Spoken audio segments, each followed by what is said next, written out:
Lalitha jewellery T நகர் இப்போ 1 இல்ல 2 showroom, மோர் space, மோர் range. பிரம்மாண்ட திறப்பு விழா ஏப்ரல் 20 அன்று அதே உஸ்மான் ரோட் வளாகத்தில் லலிதா ஜுவல்லரியின் இன்னொரு ஷோரூம். எப்படி இருக்கு சார் இப்போ உங்களுக்கு சேப்பாக்கம் திருவல்லிக்கேணி தொகுதி களம் எப்படி இருக்கு?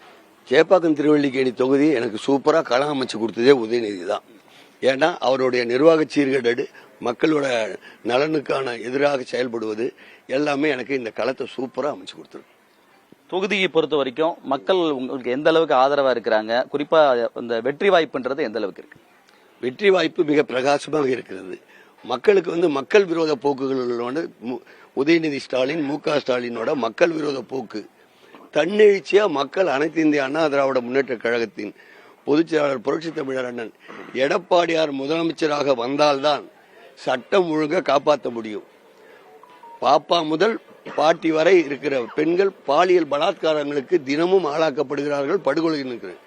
போதை கலாச்சாரம் குறிப்பா இந்த தொகுதியில மிக மிக மோசமாக இருக்கிறது.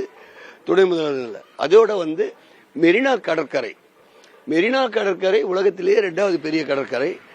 அதுல மக்கள் புழங்குவதற்கு கூட எதிர்காலத்தில் பணம் கொடுக்கக்கூடிய ஒரு நிலையை இவர்கள் தனிப்பட்ட ஆதாயத்துக்காக ஏற்படுத்தி கொண்டிருக்கிறார்கள்.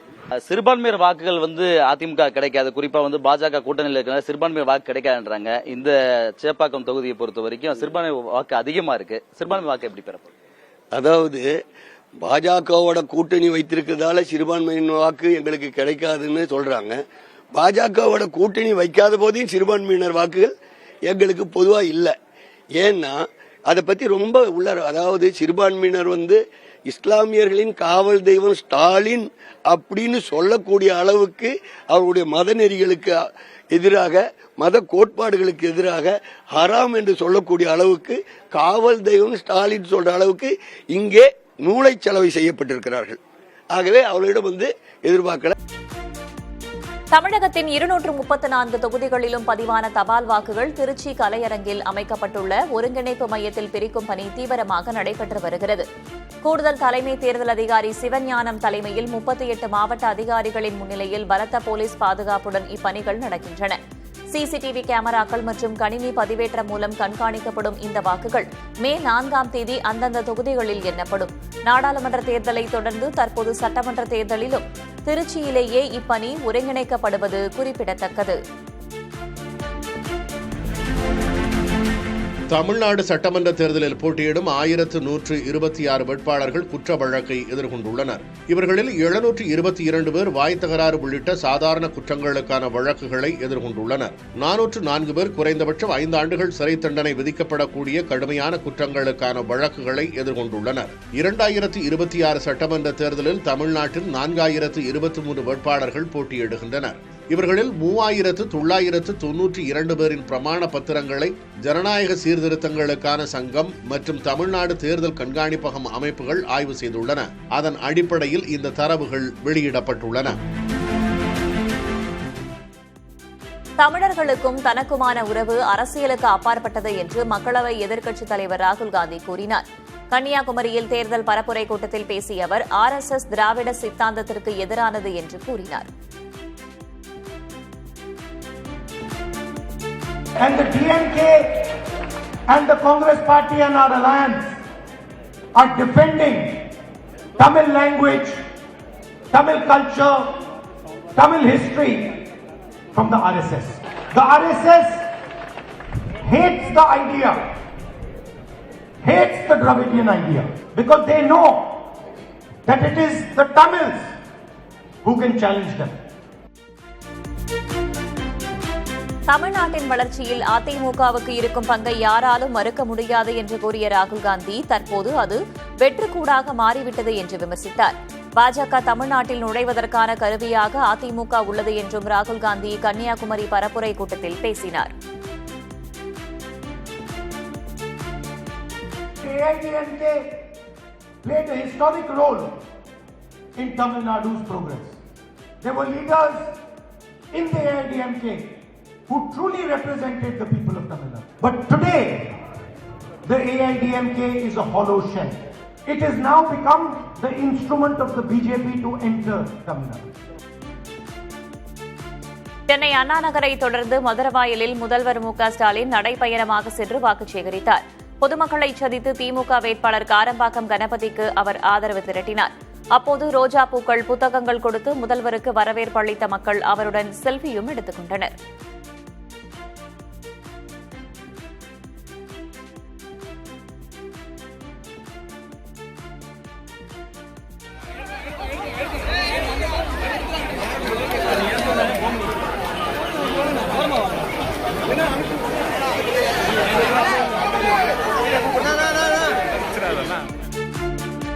ராகுல் காந்தியும் மு க ஸ்டாலினும் ஒரே மேடை ஏறவில்லை என்றும் திமுக கூட்டணி சிதறு தேங்காய் போல இருப்பதாகவும் பாஜக முன்னணி தலைவர் அண்ணாமலை விமர்சித்தார். சென்னை மயிலாப்பூர் தொகுதியில் பாஜக வேட்பாளர் தமிழிசை சவுந்தரராஜனை ஆதரித்து அவர் பரப்புரை மேற்கொண்டார். அப்போது செய்தியாளர்களிடம் பேசிய அண்ணாமலை, முதல்வர் ஸ்டாலினை ஆதரித்து எந்த தலைவர்களும் பரப்புரை செய்யவில்லை என்றும் விமர்சனங்களை முன்வைத்துள்ளார்.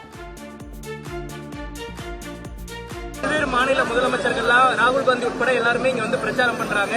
பாஜக தமிழ்நாட்டுக்கு வரக்கூடாதுன்றதுல தொடர்ந்து அவங்க பிரச்சாரத்தை முன்பு அது மட்டும்தான் பிரச்சாரம் பண்றாங்க. யாரும் ஸ்டாலின் ஐயா முதலமைச்சர் ஆகணும்னு இதுவரைக்கும் யாரும் பிரச்சாரம் பண்ணல. அது ராகுல் காந்தி உட்பட எல்லோருமே பாஜக உள்ள வரக்கூடாதுன்னு பிரச்சாரம் பண்றாங்களோ தவிர 5 ஆண்டு காலம் திராவிட முன்னேற்ற கழகத்தினுடைய ஆட்சி சிறப்பா இருந்துச்சு, 5 ஆண்டு காலம் முதலமைச்சர் சிறப்பா இருந்தார், ஓட்டு போடுங்கன்னு யாரும் சொல்லல. எந்த கட்சி தலைவரும் முதல்வரை ஆதரிச்சு பிரச்சாரம் பண்ணதை நான் பார்க்கவே இல்லை. அதே போல அவருடைய கூட்டணியை பொறுத்தவரை ராகுல் காந்தி அவர்களும் ஸ்டாலின் அவர்களும் ஒரே மேடை ஏறல, தனித்தனியாக நின்று கொண்டிருக்கின்றார்கள். யாரும் யாரும் என்டோர்ஸ் பண்ணல. அது கோயிலுக்கு வெளியே ஒரு தேங்காய் உடைச்சிங்கன்னா எப்படி சிதறுமோ அது போன்ற திராவிட முன்னேற்ற கழகத்தினுடைய கூட்டணி சிதறி இருக்கிறது. தவேக தலைவர் விஜய், சங்கீதா விவாகரத்து வழக்கு இருவரும் ஆஜராகாததால் அடுத்த மாதத்திற்கு ஒத்திவைக்கப்பட்டுள்ளது. சங்கீதா தொடுத்த வழக்கு இன்று செங்கல்பட்டு குடும்ப நல நீதிமன்றத்தில் விசாரணைக்கு வந்தது. இருதரப்பின் வழக்கறிஞர்களும் ஆஜராகி வக்காலத்து மனுக்களை தாக்கல் செய்தனர். அடுத்த விசாரணையின் போது இருவரும் வீடியோ கான்பரன்ஸ் மூலம் ஆஜராக நீதிமன்றம் அனுமதி அளித்துள்ளது. மேலும் தங்களது தனிப்பட்ட குடும்ப விவகாரங்கள் குறித்து ஊடகங்கள் விவாதிக்க தடை விதிக்க வேண்டும் என்று இருதரப்பிலும் கோரிக்கை வைக்கப்பட்டுள்ளது. இதனையடுத்து ஜூன் 15ஆம் தேதிக்கு வழக்கை தள்ளி வைத்து நீதிபதி உத்தரவிட்டார். இலங்கையில் நுவரெலியா பகுதியில் வசிக்கும் தமிழ் மக்களுடன் குடியரசு துணைத் தலைவர் சி.பி. ராதாகிருஷ்ணன் உரையாடினார். இவர்கள் அனைவரும் இந்தியாவின் வீடு கட்டித்தரும் திட்டத்தால் பலனடைந்ததாக அவர் கூறினார். அப்போது பேசிய குடியரசு துணைத் தலைவர் இலங்கை தமிழர் நலன் காக்க இந்தியா உறுதி பூண்டிருப்பதாக தெரிவித்தார். இலங்கை தமிழர்களுக்கு இந்தியா இதுவரை 50,000 வீடுகளை கட்டித்தந்துள்ள நிலையில் மேலும் 10,000 வீடுகள் கட்டப்படும் என அவர் தெரிவித்துள்ளார். முன்னதாக இலங்கை அதிபர் பிரதமருடன் துணை ஜனாதிபதி உரையாடியிருந்தார். இலங்கைக்கு சென்ற முதல் இந்திய துணை ஜனாதிபதி சி.பி. ராதாகிருஷ்ணன் ஆவார். இந்தியா வந்துள்ள தென்கொரிய அதிபர் லீ ஜே மியூங் உடன் பிரதமர் மோடி பேச்சுவார்த்தை நடத்தினார். டெல்லி ஹைதராபாத் இல்லத்தில் நடைபெற்ற இந்த பேச்சுவார்த்தையில் இரு தரப்பிலிருந்தும் பல்வேறு துறை அமைச்சர்கள், அதிகாரிகள் பங்கேற்றனர். முன்னதாக தனது வருகை நினைவாக மரக்கன்று ஒன்றை தென்கொரிய அதிபர் நட்டார். குடியரசுத் தலைவர் மாளிகையிலும் அவருக்கு ராணுவ அணிவகுப்பு மரியாதை அளிக்கப்பட்டது.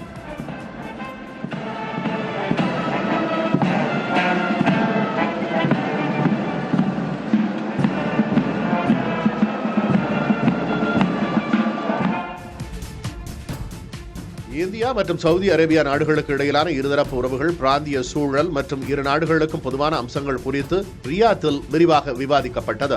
அரசுமுறை பயணமாக சவுதி சென்றுள்ள இந்தியாவின் தேசிய பாதுகாப்பு ஆலோசகர் அஜித் தோவல் அந்நாட்டு வெளியுறவு அமைச்சர் ஃபைசல் பின் ஃபர்ஹான், எரிசக்தி அமைச்சர் அப்துல் அஜீஸ் பின் சல்மான் மற்றும் பாதுகாப்பு ஆலோசகர் முசாத் அல் ஐபன் ஆகியோரை சந்தித்து பேசினார். மேற்காசிய பதற்றத்தை தணிக்க பாகிஸ்தானில் அமெரிக்கா, ஈரான் இடையே 2ஆம் கட்ட பேச்சுவார்த்தை நடக்க உள்ள சூழலில் அஜித் தோவலின் இந்த பயணம் முக்கியத்துவம் பெறுகிறது.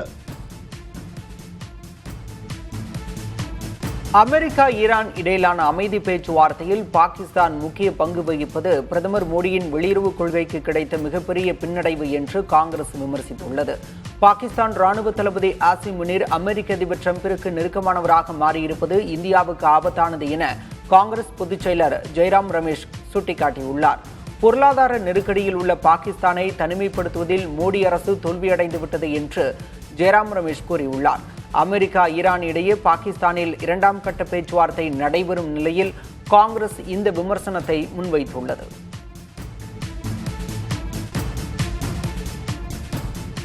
உத்தரப்பிரதேச சட்டமன்ற தேர்தலை காங்கிரசுடன் இணைந்து சந்திக்கப் போவதாக சமாஜ்வாதி கட்சி தலைவர் அகிலேஷ் யாதவ் தெரிவித்துள்ளார்.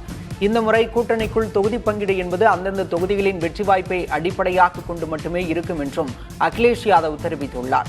உத்தரப்பிரதேசத்தில் பாஜக கடந்த 2 தேர்தல்களிலும் வென்றிருந்தது. யோகி ஆதித்யநாத் 9 ஆண்டுகளாக முதல்வராக இருந்து வருகிறார். 2017 தேர்தலில் காங்கிரசும் சமாஜ்வாதியும் கூட்டணி வைத்த நிலையில் கடந்த 2022இல் இரு கட்சிகளும் தனித்து போட்டியிட்டிருந்தன. இந்நிலையில் 2027இல் மீண்டும் கூட்டணி என்று அகிலேஷ் யாதவ் தெரிவித்துள்ளார்.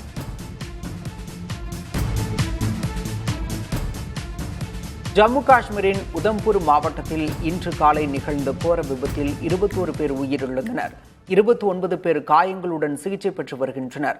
ராம்நகர் பகுதியில் உள்ள காகோட் கிராமத்தின் அருகே மலைப்பாதையில் சென்று கொண்டிருந்த பேருந்து ஒரு குறுகிய வளைவில் திரும்பும்போது நிலை தடுமாறி பள்ளத்தில் கவிழ்ந்தது.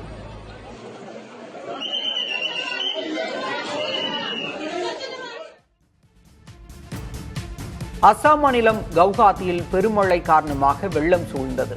சாலைகளில் வெள்ளம் தேங்கியுள்ள நிலையில் போக்குவரத்து பாதிப்புக்கு உள்ளானது. கார்களும் ரிக்ஷாக்களும் தடுமாறியபடியே சாலைகளில் சென்றன. அசாம் மாநிலத்தின் பிரதான நகரமான கவுஹாத்தி இருந்தாலும் மழைநீர் வடிகால் வசதிகள் மோசமாக இருப்பதாகவும் இப்பிரச்சனையை சரி செய்ய வேண்டும் என்றும் உள்ளூர் மக்கள் கூறுகின்றனர்.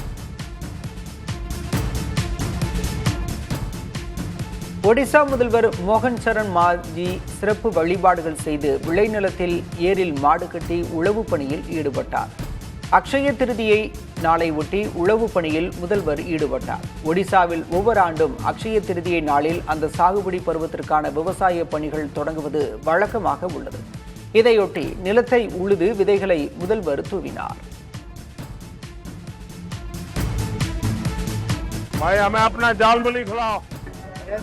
மேற்கு வங்க தேர்தல் பரப்புரையின் போது பிரதமர் மோடி ஜார்கிராமில் ஜால்முரி சாப்பிட எடுத்துக்கொண்ட இடைவேளை பெரும் சர்ச்சையாகியுள்ளது. பிரதமர் காரப்பொரி சாப்பிடுவதற்காக தனது நேரத்தை நீட்டித்ததால் பாதுகாப்பு காரணங்களை காட்டி ஜார்க்கண்ட் முதல்வர் ஹேமந்த் சோரன் மற்றும் கல்பனா சோரன் ஆகியோரின் ஹெலிகாப்டர் தரையிறங்க அனுமதி மறுக்கப்பட்டது. இதனால் பல மணி நேரம் காத்திருந்த சோரன் தம்பதியினர் பரப்புரையை ரத்து செய்துவிட்டு விரக்தியுடன் ராஞ்சி திரும்பினர். பிரதமரின் புகைப்பட மோகத்தால் பழங்குடியின தலைவர்களின் ஜனநாயக உரிமைகள் பறிக்கப்பட்டுள்ளதாக திரிணாமுல் காங்கிரஸ் கட்சி கண்டனம் தெரிவித்துள்ளது. இது தேர்தலுக்காக மோடி நடத்திய நாடகம் என மேற்கு வங்க முதல்வர் மமதா பானர்ஜி விமர்சித்துள்ளார்.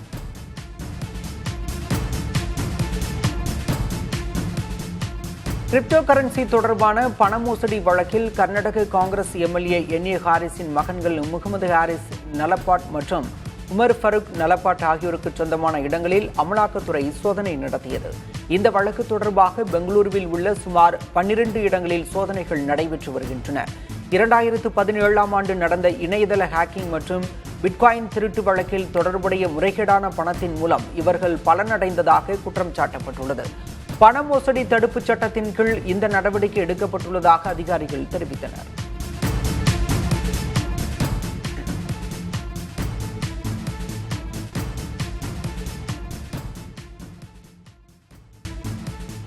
இந்தியா அமெரிக்கா இடையில் அடுத்த சுற்று வர்த்தக பேச்சுவார்த்தை இன்று தொடங்குகிறது. வாஷிங்டனில் நடைபெறவுள்ள இந்த பேச்சுவார்த்தையில் பங்கேற்க 12 பேர் கொண்ட இந்திய குழு சென்றுள்ளது. 3 நாட்கள் நடைபெறவுள்ள இப்பேச்சுவார்த்தையில் இருதரப்பு வர்த்தக ஒப்பந்தத்தின் முதல் கட்டத்தில் உள்ள அம்சங்கள் முடிவு செய்யப்படும் என தெரிகிறது. வர்த்தக ஒப்பந்தத்தால் இந்தியா பலனடையும் என அரசு கூறினாலும் இதனால் அமெரிக்க பொருட்கள் இந்திய சந்தைகளில் குவிந்து அது உள்நாட்டு விவசாயிகள், தொழில்துறையை பாதிக்கும் என்றும் எதிர்க்கட்சிகள் கூறுகின்றன.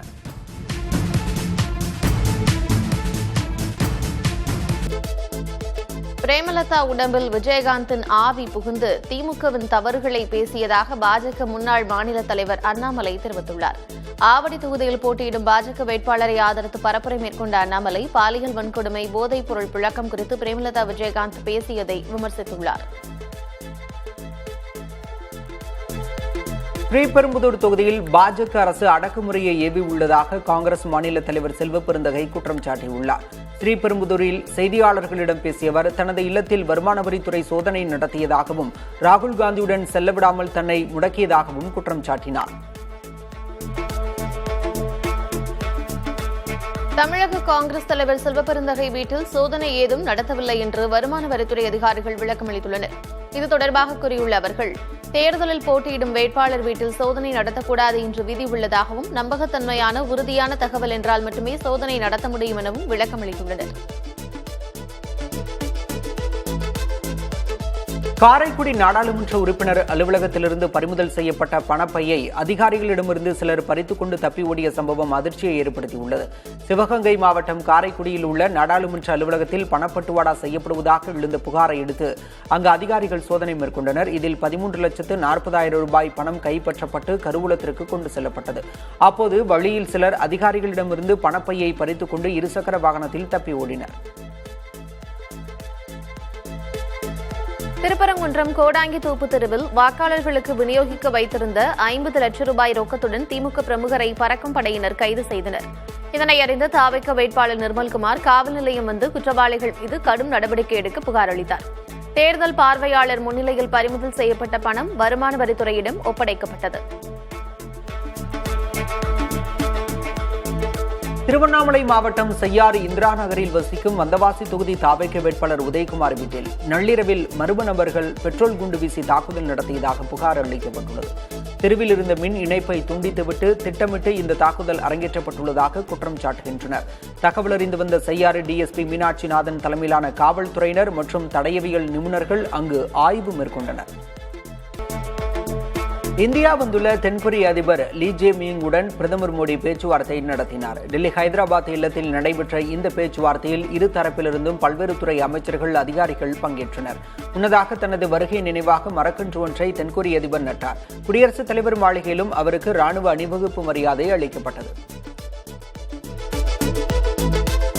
அமெரிக்கா ஈரான் இடையிலான அமைதி பேச்சுவார்த்தையில் பாகிஸ்தான் முக்கிய பங்கு வகிப்பது பிரதமர் மோடியின் வெளியுறவு கொள்கைக்கு கிடைத்த மிகப்பெரிய பின்னடைவு என்று காங்கிரஸ் விமர்சித்துள்ளது.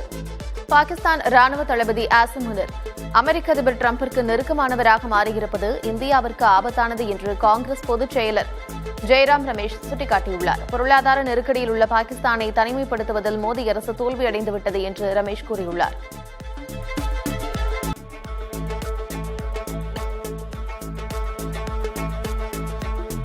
சென்னையில் ஆபரண தங்கம் விலை சவரனுக்கு 480 ரூபாய் குறைந்திருக்கிறது. ஒரு சவரன் 1,14,400 ரூபாய்க்கு விற்பனை செய்யப்படுகிறது. ஒரு கிராம் தங்கம் 60 ரூபாய் குறைந்து 14,300 ரூபாய்க்கு விற்பனையாகிறது. வெள்ளி விலை மாற்றமின்றி ஒரு கிராம் 280 ரூபாய்க்கு விற்பனை செய்யப்படுகிறது.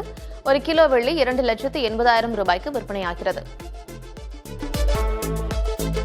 நடிகர் பார்த்திபனுக்கு சாதி மதமற்றவர் என்ற சான்றிதழை ஒரு வாரத்திற்குள் வழங்க சோழிங்கநல்லூர் தாசில்தாருக்கு சென்னை உயர்நீதிமன்றம் உத்தரவிட்டிருக்கிறது. தேச ஒற்றுமைக்கு முன்னுதாரணமாக திகழ விரும்புவதால் தனக்கு இத்தகைய சான்று வேண்டும் என்று விண்ணப்பித்ததாக பார்த்திபன் கூறியிருந்தார். தேர்தல் பணிகள் காரணமாக தனது விண்ணப்பம் நிலுவையில் உள்ளதாகவும் அவர் நீதிமன்றத்தில் முறையிட்டார். இதனையடுத்து நீதிபதி எம் தண்டபாணி இந்த உத்தரவை பிறப்பித்தார். மேலும் இதுகுறித்த அறிக்கையை தாக்கல் செய்ய உத்தரவிட்டு வழக்கின் விசாரணையை ஏப்ரல் 29ஆம் தேதிக்கு நீதிபதி ஒத்திவைத்தார். ஓமன் கடல் பகுதியில் நிலை கொண்டிருந்த அமெரிக்க கப்பல்களை ஈரான் தாக்கியுள்ளது. ஈரான் சரக்கு கப்பலை கடத்தியதற்கு பதிலடியாக ட்ரோன் மூலம் அமெரிக்க கப்பல்கள் தாக்கப்பட்டதாக ஈரான் செய்தி நிறுவனம் தெரிவித்துள்ளது. முன்னதாக ஹோர்மோஸ் நீரிணை அருகே அமெரிக்காவின் கடல் வழி தடைகளை மீறி செல்ல முயன்ற ஈரான் சரக்கு கப்பலை அமெரிக்க படைகள் சிறைப்பிடித்திருந்தன.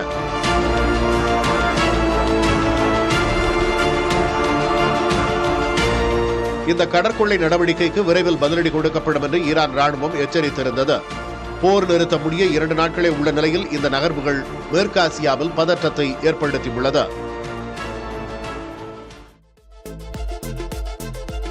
ஈரானில் நிஜமான அதிகாரம் தற்போது IRGC எனப்படும் புரட்சிப்படை வசமே உள்ளதாக ஆய்வு முடிவுகள் வெளியாகியுள்ளன. வாஷிங்டனைச் சேர்ந்த போர் ஆய்வு மையம் அண்மை கால நிகழ்வுகளை ஆய்வு செய்து இந்த தகவலை வெளியிட்டுள்ளது.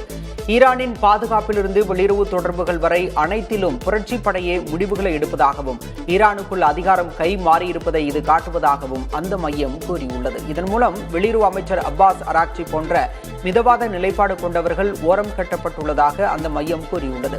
ஈரானில் அரசு தலைவர்கள் கூறுவது ஒன்றும் ராணுவம் செய்வது ஒன்றுமாக இருந்து வந்த நிலையில் அதை உறுதிப்படுத்தும் வகையில் இந்த ஆய்வு தகவல் உள்ளது. ஈரான் மீதான போர் தொடங்கி 8வது வாரம் நடந்து கொண்டிருக்கும் நிலையில் அமெரிக்காவுடனான புதிய அமைதி பேச்சுவார்த்தைகளை ஈரான் அதிகாரப்பூர்வமாக நிராகரித்துள்ளது. அமெரிக்காவின் அதீத கோரிக்கைகள் மற்றும் கடல்சார் முற்றுகையே இதற்கு காரணம் என்று ஈரான் தெரிவித்திருக்கிறது.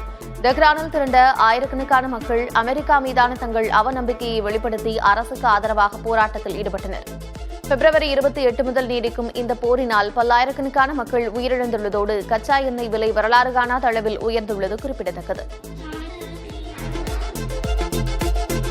லெபனானில் ஹெஸ்புல்லா மற்றும் இஸ்ரேல் இடையே தற்காலிக போர் நிறுத்தம் அமலில் உள்ள நிலையிலும் லிட்டானி ஆற்றுப் பகுதியில் பதற்றம் நீடிக்கிறது. போரின் போது இஸ்ரேல் ராணுவத்தால் தகர்க்கப்பட்ட பாலங்களை கடக்க முடியாமல் தெற்கு லெபனானின் ஜராரியே பகுதியில் பொதுமக்கள் பெரும் சிரமத்திற்கு ஆளாகினர். இந்நிலையில் பாதுகாப்பு காரணங்களை கருதி லிட்டானி ஆட்சி தெற்கு பகுதிக்கு மக்கள் வரவேண்டாம் என இஸ்ரேல் ராணுவம் எச்சரிக்கை விடுத்துள்ளது. எல்லையோர கிராமங்களுக்கு திரும்புவது உயிருக்கு ஆபத்தானது என்றும் தங்கள் படைகள் அப்பகுதியில் தொடர்ந்து நிலைநிறுத்தப்பட்டிருப்பதாகவும் இஸ்ரேல் செய்தி தொடர்பாளர் தெரிவித்துள்ளார்.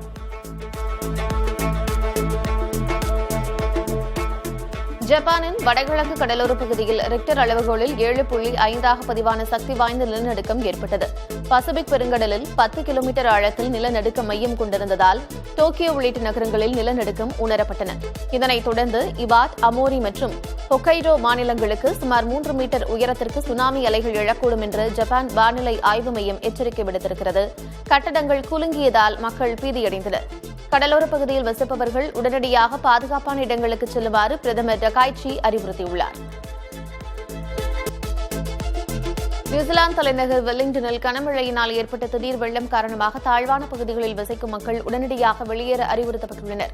தொடர் மழையால் நகரின் மத்திய பகுதி மற்றும் தெற்கு புறநகர் பகுதிகளில் நிலச்சரிவு மற்றும் வெள்ளப்பெருக்கு ஏற்பட்டிருக்கிறது.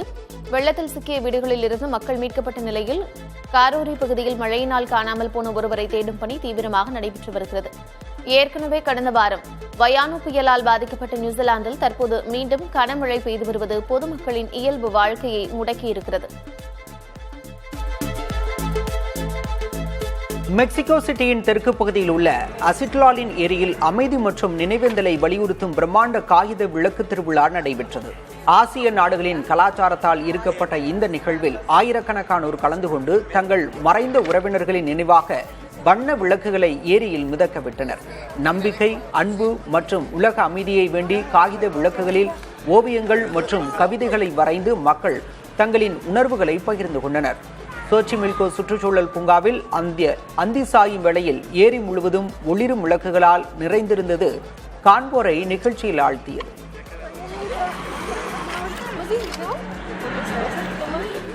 லலிதா ஜுவல்லரி டி நகர் இப்போ 1 இல்ல 2 ஷோரூம். மோர் ஸ்பேஸ், மோர் ரேஞ்ச். பிரம்மாண்ட திறப்பு விழா ஏப்ரல் 20 அன்று அதே உஸ்மான் ரோட் வளாகத்தில் லலிதா ஜுவல்லரியின் இன்னொரு ஷோரூம்.